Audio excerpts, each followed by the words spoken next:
Thank you. Welcome again. My name is Daniel Chinagozi. Now I'm going to be looking at a very important part of every business plan.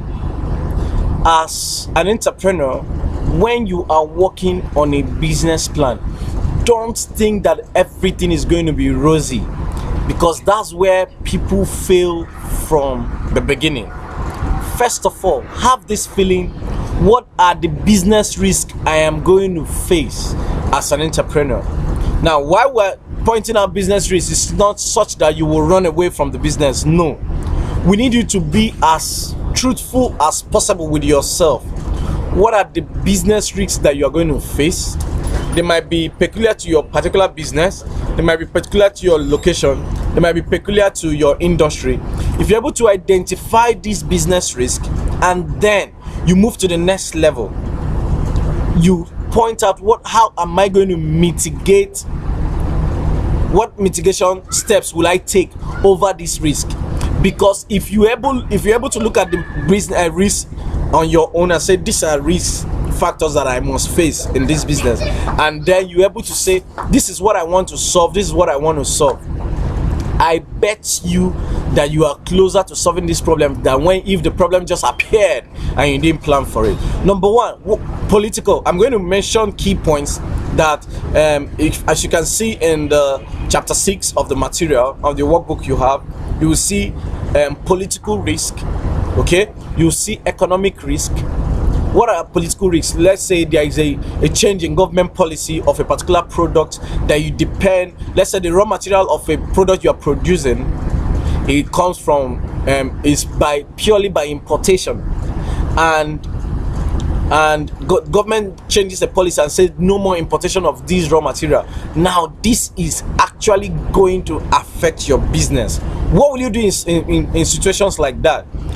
You can think in terms of source local manufacturers of raw materials, look for a supplement of the raw material, something. There might be something. Or you are importing a product and you are assembling locally and government stops the importation of unassembled parts. You can check whether the policy allows for you to import already assembled. You need to know what it is in particular. Okay, let's say government policy comes up with respect to increasing tax for a particular service of a particular product you do. What would you want to do? You need to think in terms of be as explicit as possible. Now, because you have just one space, political, I'm not saying you should point out only one political risk. No, be as explicit as possible. Is your business plan, you are going to own it. Write all political risks that might come up and then write down how am I going to mitigate them one after the other. This point is good you brainstorm with one or two people, possibly in your industry. That's where mentorship comes with, that's where coaching comes. You can talk to any of your leaders, your PMOs, your PMGs, your business coach, to be able to get a sense of what to do in this aspect. It's very important. Now, the economy.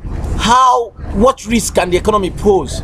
Now, sometime in the past, there was a time the price of dollar went high.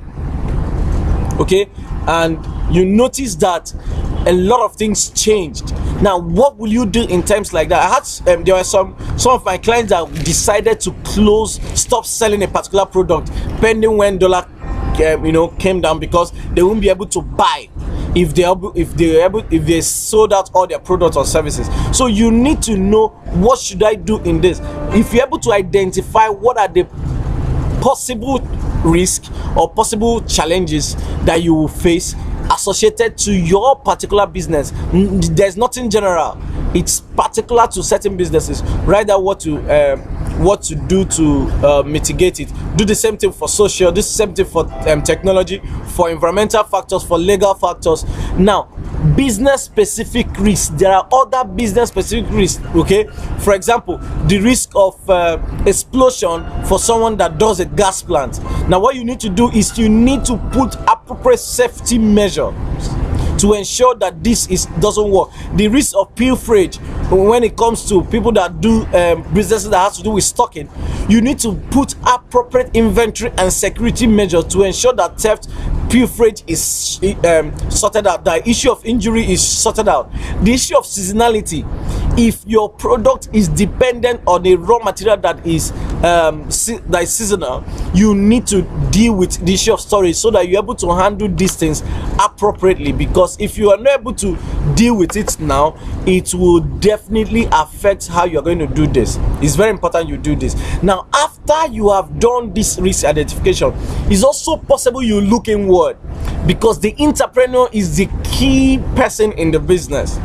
You need to look inward. How do we look inward here? You just carry out a simple analysis. If you check the page 16 of your document you have, you see your strength and SWOT analysis. Your strength, your weakness, your opportunities, and your threats. Your strengths are the internal skills or internal strengths or internal advantages you have that will provide an advantage for your business. Feel free to talk about your strengths. Feel free to write as many strengths as possible. I want to say the minimum strength you should write here is 4 to 5. The same thing with weaknesses. What disadvantages do I have that will bring a disadvantage to this business?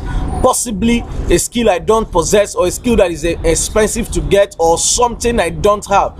You're able to identify this appropriately and write it down. The rule is write it down. Don't just think it. Write it down, because documentation is key in this aspect.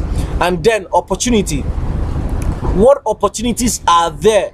What opportunities are available in my industry that I need to cash in on? Okay, maybe does improvement in technology, does it bring in more opportunities? Does a change in government bring in more opportunities? Does a season bring in more opportunities? You identify all these opportunities. Be as exhaustive as you can.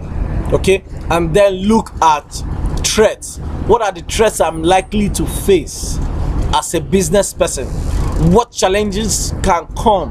What things can delay me? What can distract us? What can, kill our business? What are the what things have possibility? It might be government policy, it might be something else you have identified in the risk factor that can actually also come as a threat to your business. Why you are doing this? So that you be truthful to yourself. There are threats that are as a result of your personality, so that you know how to minimize. The interest is to minimize your threats, minimize your weaknesses, increase your strength, assess and harness your opportunities, and then mitigate your threats. That is why we want you to carry out this analysis, and do from time to time do a personality test to check whether you are professionally suited for the business you want to do. That way you're able to get all that you require to do your business plan.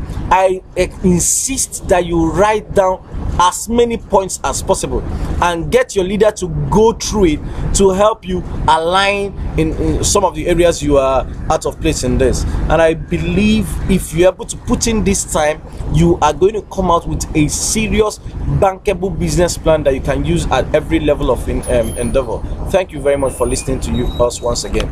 We are looking forward to having a great time with you in DBL. Thank you very much.